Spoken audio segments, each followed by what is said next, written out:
Now, I think it's fair to say we've had a pretty crazy transfer window this summer. Big moves made for City, United and Chelsea.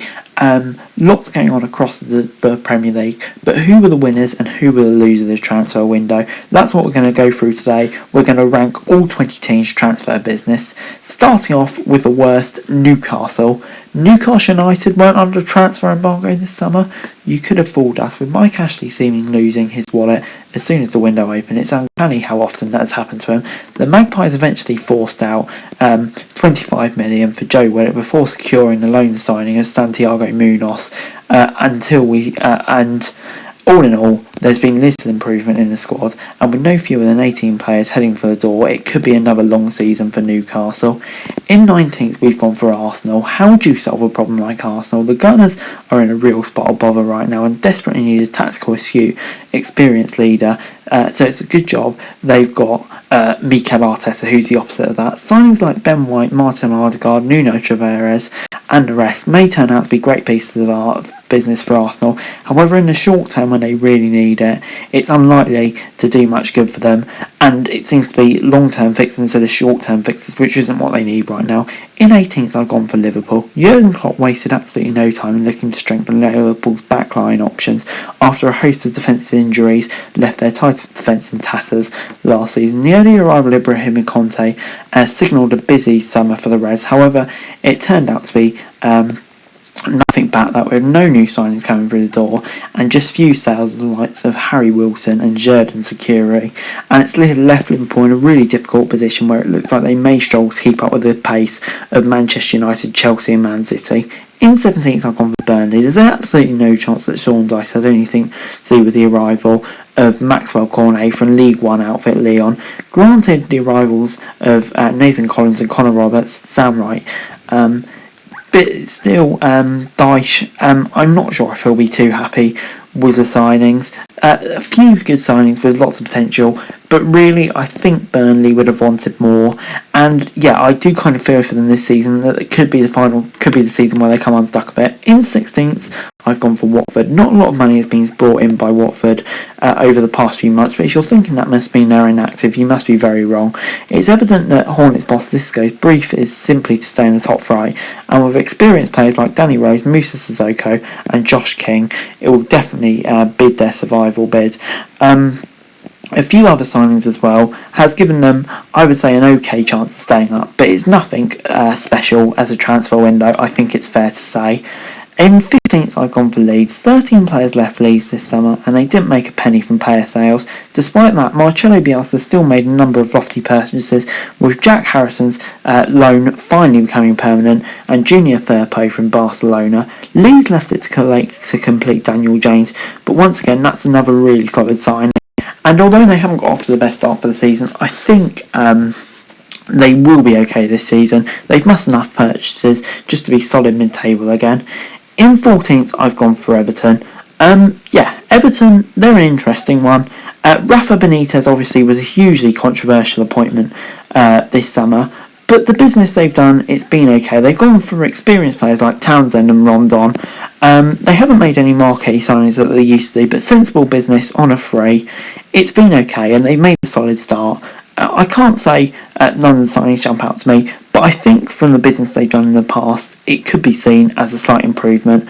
I'm intrigued to see what Rafa can do with them. In 13th, I've gone for Wolves. Wolves look like a bold, exciting team committed to attacking football under Bruno Lage.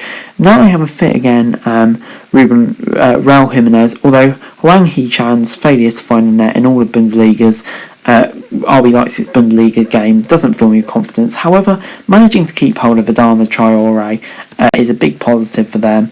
However, it does feel like Jose Sa for Rui Patricio is a bit of a downstick in between the posts. So on the whole, it's been a bit of a mixed season for Wolves, but it'll be interesting to see how they go. 12th, I've gone for Norwich. Norwich is an interesting one. I think they made a few really decent signings. Brandon Williams, Ozan Kabak, all coming in. Milot Rashica as well. Billy Gilmore. I think they're all really solid incomings, but obviously it's a big blow for them losing Emi Buendia. I think they'll be gutted about that, because they would love to see what he can do in the Premier League. Keeping hold of Max Aarons is a positive, though. So yeah, I do think they've got a solid stance of staying up, and it'll be interesting to see how they do. Brentford come in 11th. Intelligent planning and analysis of transfers was a huge part of Brentford getting to the top flight, and I would say they've done it again. Christopher Adger coming in from Celtic for 14 million is a solid signing, and then Frank Onika as well coming in as well. I think they're all solid. They've not lost any key players for once. Normally Brentford lose their key players, but they managed to keep on everyone, including Ivan Toney. So yeah, I would say on the whole it's been a solid enough window for Brentford, and I think based off their start, they've got a pretty good chance of achieving their goals of staying up. In 10th, I've gone for Southampton. Southampton have had an interesting window. Obviously, they've managed to keep hold of James Ward-Prowse. However, they have lost Danny Ings and Yannick Vestergaard and Ryan Bertrand, which, it is a big blow for them. But they have managed to bring in a few decent signings. I would say Adam Armstrong coming in a good signing, and the likes of Roman Perard, Valentino, Livramento. They're interesting signings. I'm looking forward to seeing how it goes. In 9th, I've gone for Man City. I would say Man City, I'm just not too sure on their business. Jack Grealish, great signing. What a signing. But for me, before spending 100 million on Jack Grealish, they should have gone all out for that striker, because Grealish is a luxury player. They didn't really need him, but City were desperate for a striker, and I do wonder if it could cost him. But Grealish on the whole, still great business. Managed to keep hold of most of their key players. Some were rumoured to leave. So on the whole, it's not a disastrous window. It was fine. In 8th, I've gone for Brighton. Yeah, Brighton have had an interesting window. They've obviously lost Ben White, which is a big blow for them at centre-back, but I do feel like they've brought in some very shrewd signings. The likes of Enoch Muepo, Mark Cucurella, Abdullah Sima have all added some quality to the squad, and I think it will be enough for Brighton to progress and have a decent season this year. And so on the whole, I think they'll be relatively happy with their business. In 7th, I've gone for Leicester. Leicester once again with a shrewd business singing is a pretty good window for them once again. Bringing in Patson Daka is a great signing, and former Southampton pair Yannick Vestergaard and Ryan Bertrand will add a lot of experience to the squad. They've also managed to keep hold of the likes of James Maddison, Yuri Tillemans, who at some point in the window were also linked with a move away. So I think Leicester, they'll be relatively happy with this summer's business, and confident they can have another pretty decent season this year. In 6th, I've gone for West Ham. I think West Ham will be pretty pleased with their transfer business this year.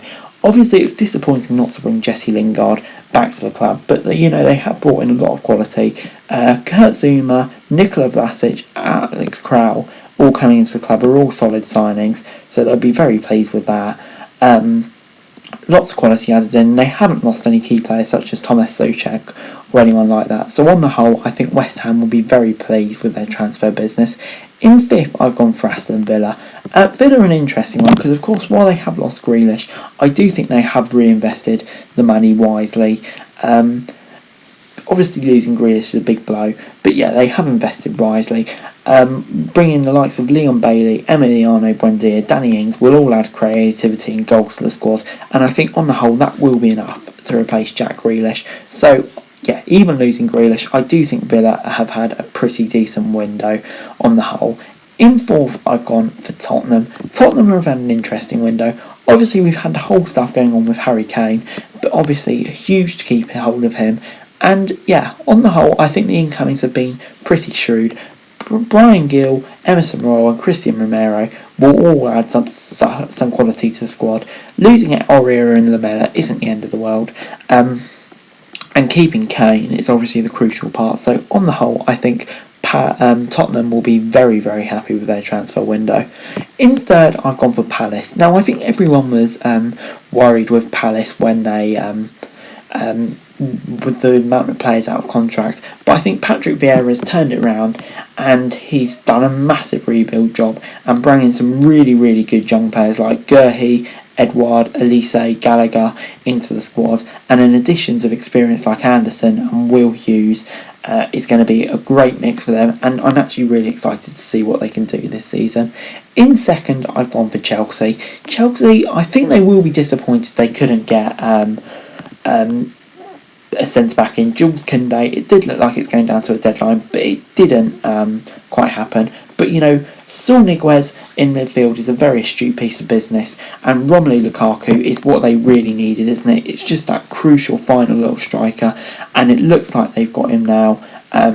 So obviously just a massive boost for Chelsea, and I think they're title favourites this year. In first, I've gone for Man United.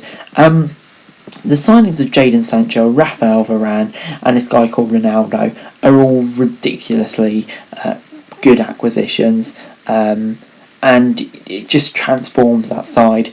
I don't think United fans could have really hoped for a better window. Astute pieces of business as well, such as selling Dan James for £25 million, getting a profit on him. On the whole, it's just been a really, really solid transfer window from United. Maybe they need a CDM, but on the whole, you can't complain. But anyway, guys, that's it for the video. Thanks very much for watching. Remember to like, share, subscribe. Let me know your thoughts, comments down below. And follow me on Twitter, link in the description below for daily football news, and subscribe to my channel on the screen right now. That would be greatly appreciated. Thanks very much for watching. Peace.